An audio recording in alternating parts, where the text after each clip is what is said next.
चुप रहना यानी मौन रहना। जो लोग ज्यादा चुप रहते हैं वह लोग अपने भीतर के असीम शक्तियों को समझ पाते हैं। गौतम बुद्ध के अनुसार मौन की शक्ति इतनी ज्यादा है कि वह हमारे अंदर के सारे तनाव, सारी की सारी चिंता और भय को खत्म कर देता है और लोगों के बीच हमें एक होशियार और आकर्षित मनुष्य बना देता है। एक बार गौतम बुद्ध अपने आश्रम में अपने सभी शिष्यों को शिक्षा दे रहे थे कि दुनिया की सबसे तेज छुरी हमारी जबान है और दुनिया के सबसे खतरनाक हथियार हमारे शब्द है, जो बिना किसी का खून बहाए लोगों को अंदर ही अंदर मार सकते हैं। हमारे शब्द हमारी ताकत हो सकते हैं उसी के साथ, लेकिन यह हमारी सबसे बड़ी कमजोरी भी हो सकते हैं अगर हमें नहीं पता कि कब, कहां और क्या और कितना बोलना है। यदि हम सही समय पर सही इरादे के साथ सही शब्दों का प्रयोग करते हैं तो यह हमें एक सफल व्यक्ति बनाता है। लेकिन अगर हम सही समय पर सही इरादे से सही शब्दों का इस्तेमाल नहीं करते तो यह हमारे जीवन को नर्क से बदतर बना सकता है। तो दोस्तों, आज की स्टोरी के माध्यम से मैं आपको बताने वाला हूं कि चुप रहकर कैसे हम अपने जीवन को बदल सकते हैं। आपको चुप रहने की शक्ति का एहसास इस वीडियो में होने वाला है। वीडियो शुरू करने से पहले कमेंट बॉक्स में नमो बुद्धाय लिखकर वीडियो को लाइक जरूर करें। तो चलिए शुरू करते हैं। इस कहानी को जापान में एक बहुत ही प्रसिद्ध बौद्ध भिक्षु रहा करते थे। उनका नाम रिसाई था। रिसाई अकेले रहते थे। दुनिया के शोर शराबे से दूर जंगल में वो रहते थे और वह बड़े ही ध्यानी और प्रभु भक्त व्यक्ति थे, इसलिए वह पूरे जापान में बहुत अधिक प्रसिद्ध थे। एक दिन एक राजकुमार रिसाई के पास आया और बोला, हे प्रिय भिक्षु, मैं हमेशा थका हुआ, निराश और परेशान महसूस करता हूं। मेरा मन बहुत अशांत रहता है। हालांकि मेरे पास सब कुछ है, दौलत, शोहरत, सुख सुविधाएं जो हर व्यक्ति चाहता है या पाने की इच्छा करता है, लेकिन फिर भी मेरे अंदर इतनी अशांति और चिंता क्यों है? रिसाई ने उसकी बात बहुत ही ध्यानपूर्वक सुनी और कुछ सोचने के बाद कहा, तुम इस प्रश्न का उत्तर जानते हो, बस तुमने कभी इस प्रश्न को हल करने की कोशिश नहीं की है। रिसाई ने आगे कहा, मैं एक रिसर्च करना चाहता हूं, क्या तुम मेरा साथ उसमें दोगे? इस रिसर्च के बाद तुम्हारे जीवन में किसी भी तरह की अशांति और चिंता नहीं रहेगी। ये बातें सुनकर राजकुमार बहुत हैरान था। उसने रिसाई से कहा, बताइए मुझे क्या करना होगा? अपने मन की शांति के लिए मैं कुछ भी करने को तैयार हूं। राजकुमार की इन्हीं बातों को सुनकर भिक्षु ने कहा, तो फिर आप अगले 15 दिन के लिए मेरे आश्रम में रहोगे और एक सामान्य व्यक्ति की तरह अपना जीवन व्यतीत करोगे और इन 15 दिनों में तुम अकेले और चुपचाप रहोगे, जितना हो सके कम बोलोगे। राजकुमार उस भिक्षु की बातें सुनकर सहमत हो गया। पहले दिन राजकुमार को लगा कि उसका मन सामान्य से अधिक अशांत और विचलित है। उसके मन में तरह तरह के विचार आ रहे हैं थे और वह आम लोगों की तरह जीवन जीने में असहज महसूस कर रहा है। उसे अंदर से बोलने की इच्छा हो रही थी, लेकिन वह चुपचाप रहा। उसके मुंह से एक भी शब्द नहीं निकला, बस वह चुपचाप बैठा रहता। लेकिन रात होते होते उसे अंदर ही अंदर शांति का अनुभव होने लगा। उसके लिए यह अनुभव अजीब था। वह खुद से पूछ रहा था कि वह अंदर ही अंदर इतना खुश क्यों है और उसकी आंतरिक बेचैनी और चिंता कम क्यों होने लगी है। अगले दिन राजकुमार अकेला चुपचाप बैठा रहा और वह प्रकृति को निहार रहा। वह पौधों को, फूलों को, आकाश में उड़ रहे पक्षियों को, वह अपने जीवन में पहली बार यह अद्भुत दृश्य महसूस कर रहा था कि उसके पास कितनी सुंदरता है। वह दिन भर प्रकृति की सुंदरता को निहारता रहता और उसकी ताजगी को महसूस करता रहता। इसी तरह से 10 दिन बीत गए और उसके मन की सारी बेचैनी, सारी हलचल, सारी उथल पुथल और सारा तनाव गायब हो गया। 11वें दिन की सुबह राजकुमार फिर से एकांत में बैठ गया और कुछ ही मिनटों में उसकी आंखें अपने आप बंद हो गईं और वह गहरे ध्यान में चला गया। वह पूरे दिन वहीं पर आंखें बंद करके बैठा रहा और गहरे ध्यान में डूबा रहा। ना कोई शब्द, ना कोई चिंता। राजकुमार भीतर से असीम शांति और आनंद से भर गया। राजकुमार अपने बाकी के 4 दिन इसी तरह गहरे ध्यान में व्यतीत करने के बाद 15 दिन बाद रिसाई के सामने प्रस्तुत हुआ और रिसाई को प्रणाम करके बोला, प्रिय भिक्षु, मुझे उत्तर मिल गया कि मेरे मन में इतनी उथल पुथल और चिंता क्यों थी। मैं जान गया कि मेरा मन इतना अशांत और विचलित क्यों था। रिसाई मुस्कुराते हुए पूछा, बताओ क्या उत्तर मिला तुम्हें? राजकुमार ने कहा, मैं आवश्यकता से अधिक बातें करता था। मैं किसी पर भी अपने शब्द और ऊर्जा व्यर्थ करता था। मैं दिन भर अपने लोगों से फालतू की बातें करता रहता और फिर उन्हीं के बारे में अकेले में सोचता रहता और ज्यादातर समय नकारात्मक ही सोचता रहता। इस तरह मैं बस अपना समय बर्बाद कर रहा था। ज्यादा बोलने और नकारात्मक सोचने की वजह से मेरा मन अशांत और बेचैन हो गया था और इसी वजह से मैं किसी भी काम को ठीक से नहीं कर पा रहा था, जिसकी वजह से मैं हर काम में असफल होने लगा और फिर इन्हीं लगातार मिलने वाली असफलताओं की वजह से ही मैं और भी उदास और चिड़चिड़ा हो गया। इन्हीं सभी चीजों की वजह से मेरा जीवन नष्ट हो रहा था। लेकिन यहां पर बिताए हुए 15 दिन मेरे लिए पूरी तरह से अलग थे। मुझे कुछ अलग ही एहसास यहां पर हो रहा था। अब मुझे ऐसा लग रहा है मैं अपना जीवन पूरी तरह से जी रहा हूं, लेकिन इससे पहले मैं अपना जीवन गलत तरीके से जी रहा था। और मैंने यह भी सीखा कि हमें सिर्फ ध्यान करने की जरूरत नहीं है। ध्यान अपने आप होता है जब हम शांत और मौन होते हैं। ध्यान के पिछले कुछ दिनों के दौरान मैंने जो पहली चीज सीखी वह यह है कि मनुष्य के जीवन की सबसे महत्वपूर्ण चीज स्वयं को जानना ही है। यह सुनकर रिसाई ने कहा, सिर्फ तुम ही नहीं, दुनिया में ज्यादातर लोग जरूरत से ज्यादा बोलते हैं। आज भी लोग ज्यादातर समय केवल एक दूसरे को नीचा दिखाने के लिए ही बोलते हैं। कुछ लोग ना चाहते हुए भी बातें करते हैं और अपना जीवन बर्बाद कर लेते हैं। रिसाई ने राजकुमार को चुप रहने का महत्व समझाते हुए कहा। एक बार गौतम बुद्ध से उनके शिष्यों ने पूछा, प्रिय बुद्ध, आप ज्यादातर समय चुप क्यों रहते हैं? बुद्ध ने कहा, क्योंकि चुप रहने से व्यक्ति अंदर से अनंत शांति की गहराइयों में होता है। मौन अपने भीतर उतरने की पहली सीढ़ी है। मौन के बिना स्वयं को जानना असंभव है। स्वयं को जानने और समझने का पहला नियम है कि मौन हो जाओ। उतना ही बोलो जितना अत्यंत आवश्यक हो। बेफिजूल की बातें करना छोड़ दो। तुम अचानक पाओगे कि 90% से भी ज्यादातर लोग व्यर्थ ही ज्यादा बोलकर अपना समय बर्बाद कर रहे हैं। ना बोलने का कोई भी नुकसान नहीं है, लेकिन यदि आप ज्यादा बोलते हैं तो आप अत्यधिक गलती कर देते हैं। अगर व्यक्ति कम बोलना शुरू कर दे तो दुनिया की 90% मुसीबतें कम हो जाएगी, झगड़े फसाद कम हो जाएंगे, उपद्रव कम हो जाएंगे। अगर लोग थोड़ा चुप रहना सीख लिए, संसार की बहुत सारी समस्याएं हैं, बहुत सारा उपद्रव सिर्फ बोलने से पैदा होते हैं। सारी बात मौन सीखने की है। जब तुम नहीं बोलते तब तुम एकांत में अकेले हो गए। भरे बाजार में भीड़ में खड़े हो नहीं बोलते। हिमालय के शिखर में पहुंच गए। जिसने मौन की कला जान ली वो भीड़ में भी अकेले होने की कला जान लेता है।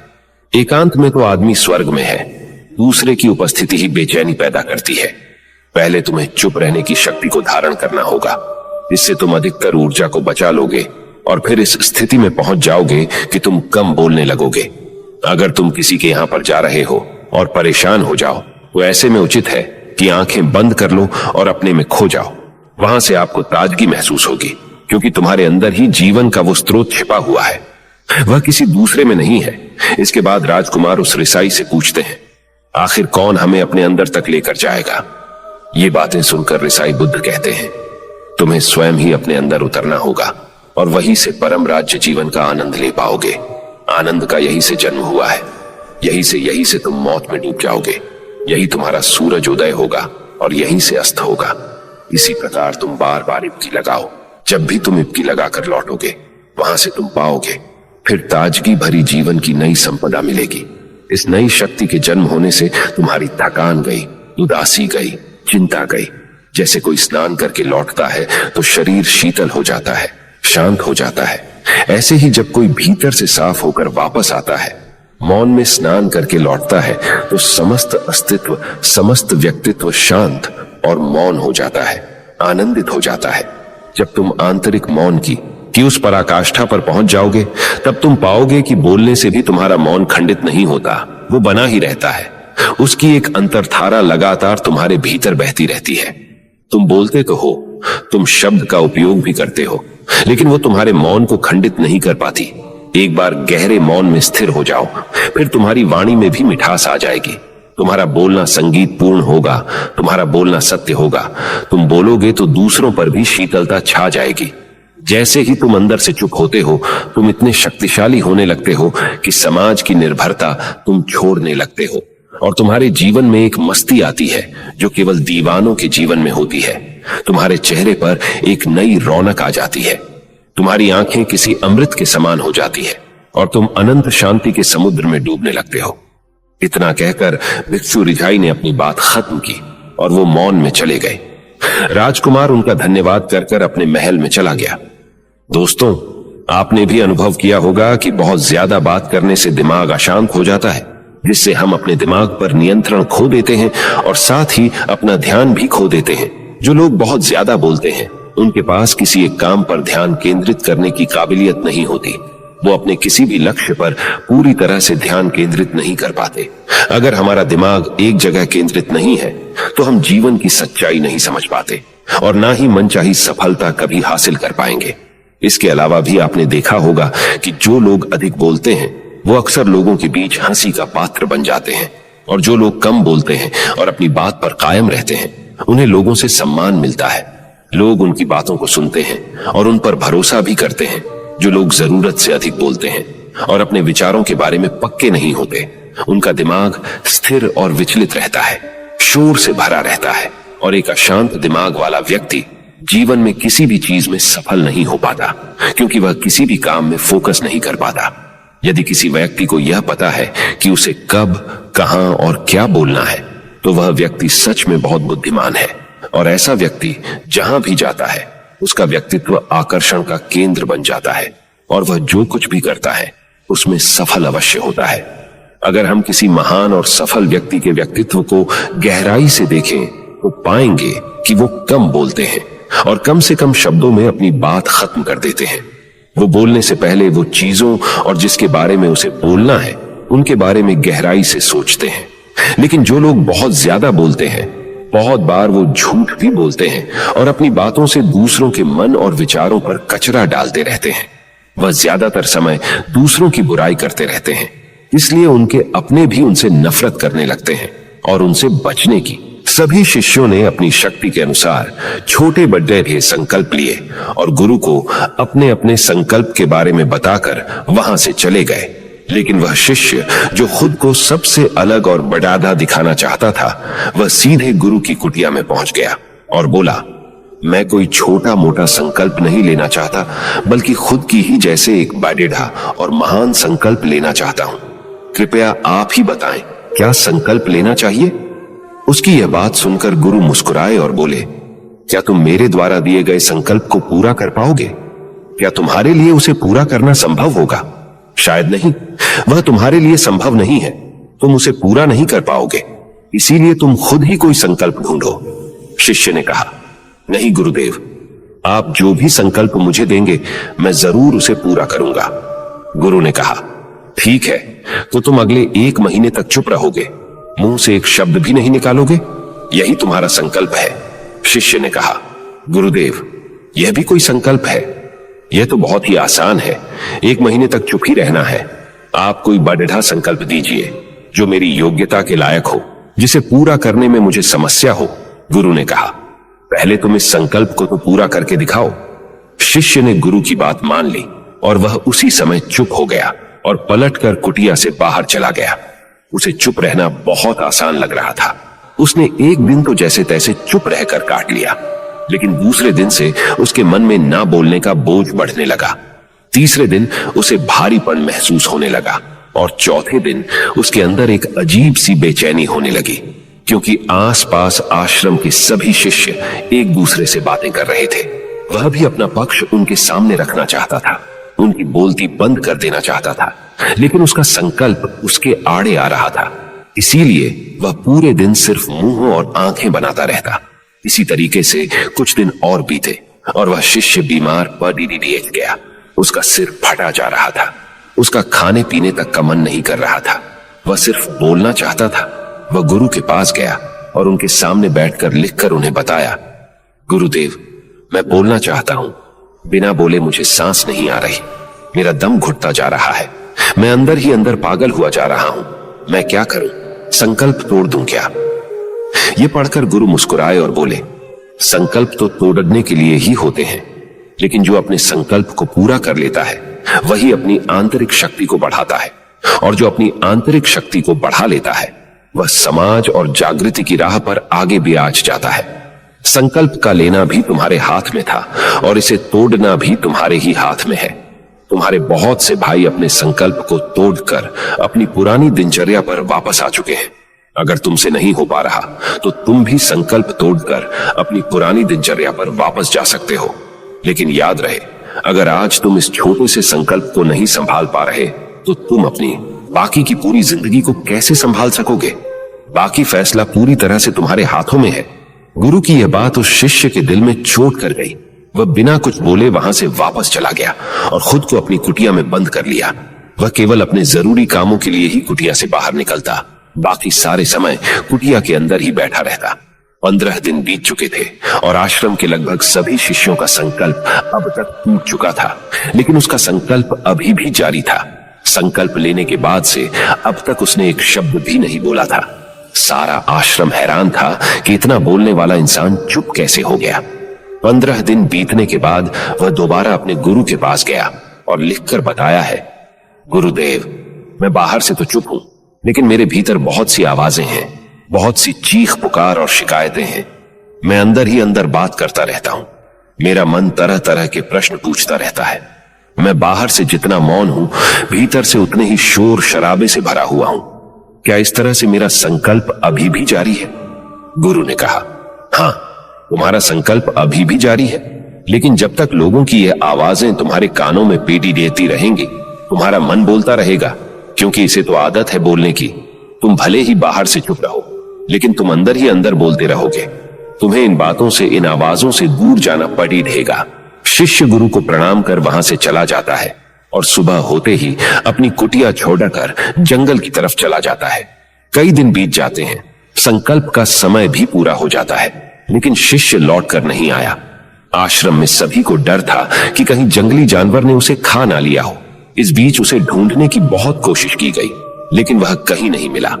सभी गुरु भाइयों ने मान लिया था कि जंगली जानवरों ने उसे अपना शिकार बना लिया है, लेकिन गुरु को ऐसा नहीं लगता था। एक दिन आश्रम का एक अन्य शिष्य गुरु के पास आया और बोला, गुरुदेव, हमारे उस अधिक बोलने वाले भाई के साथ क्या हुआ होगा? क्या जानवर ने उसे मार दिया होगा? गुरु ने कहा, हो सकता है कि जानवरों ने उसे अपना शिकार बना लिया हो, लेकिन उसके न लौटने की एक दूसरी वजह भी हो सकती है। शायद उसे वह मिल गया है जिसके लिए वह गया था।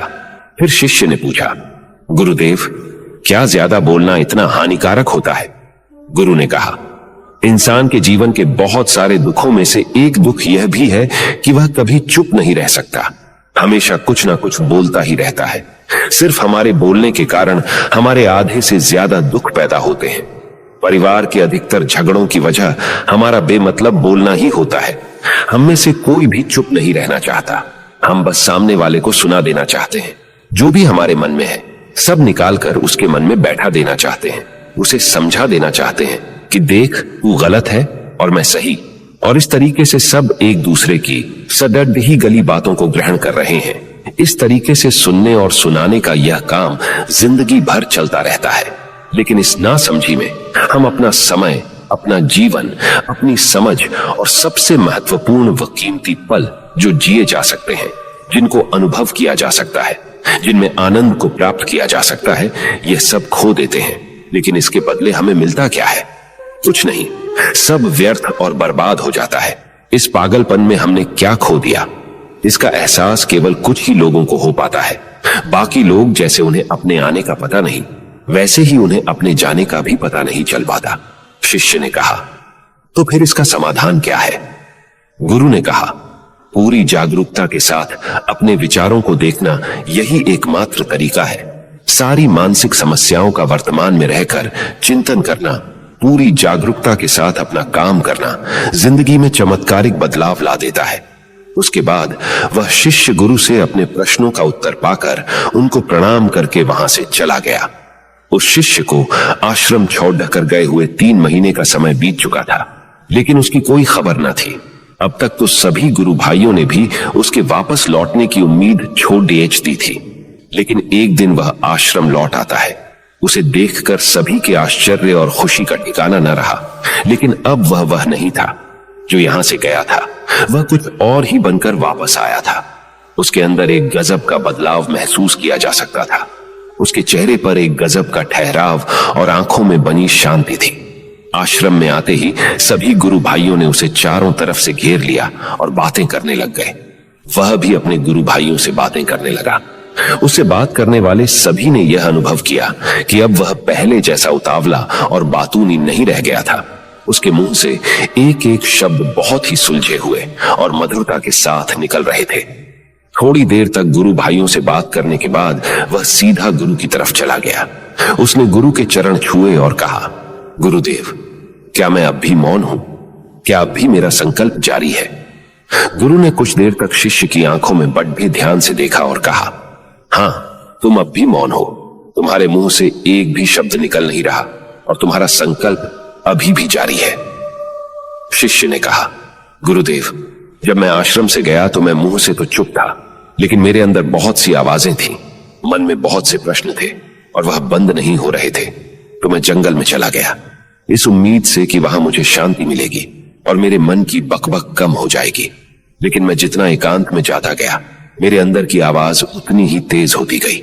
मेरे भीतर की पुरानी से पुरानी आवाज मुझे सुनाई देने लगी। तब जाकर मैंने महसूस किया कि मैं कितना गलत कर रहा था।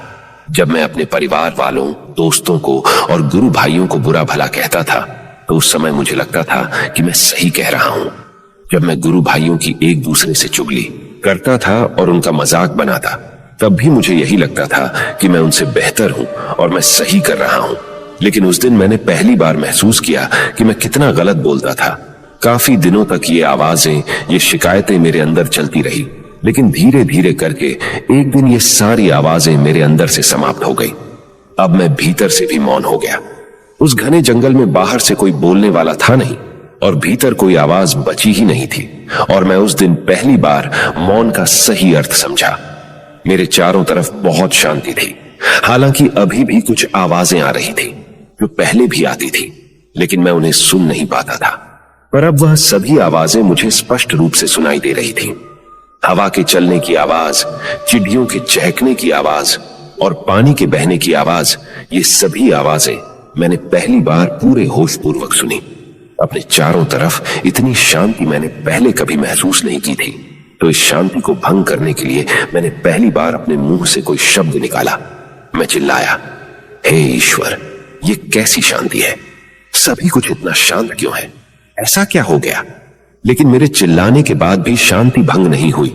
सब कुछ पहले जितना ही शांत था, बाहर भी और भीतर भी। हे गुरुदेव, मैंने अपने गुरु भाइयों से बात की, मैंने आपसे बात की।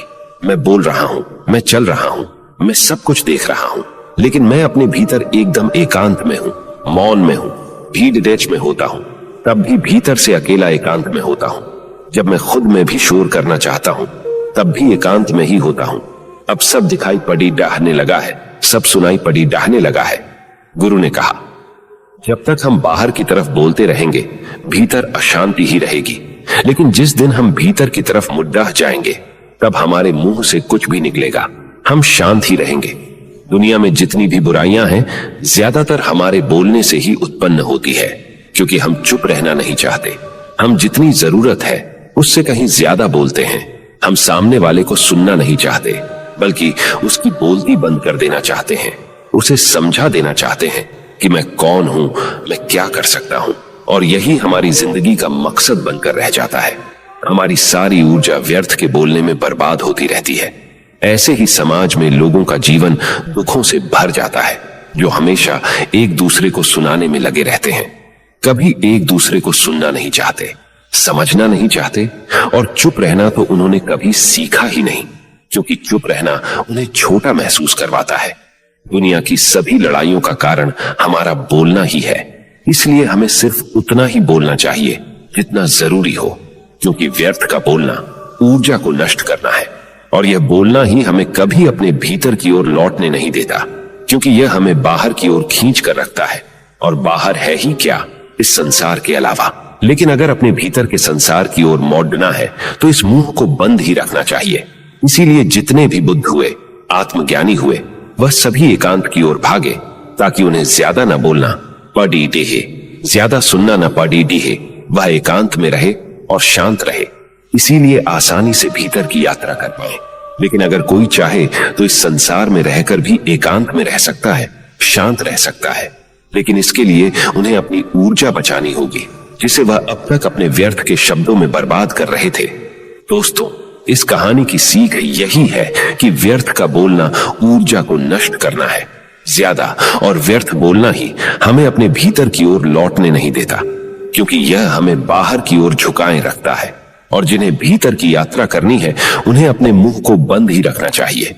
मुझे उम्मीद है कि आपको यह कहानी पसंद आई होगी और काफी कुछ सीखने को मिला होगा। कहानी के बारे में अपने विचार आप हमें नीचे कमेंट बॉक्स में कमेंट करके बता सकते हैं। नमो बुद्धाय।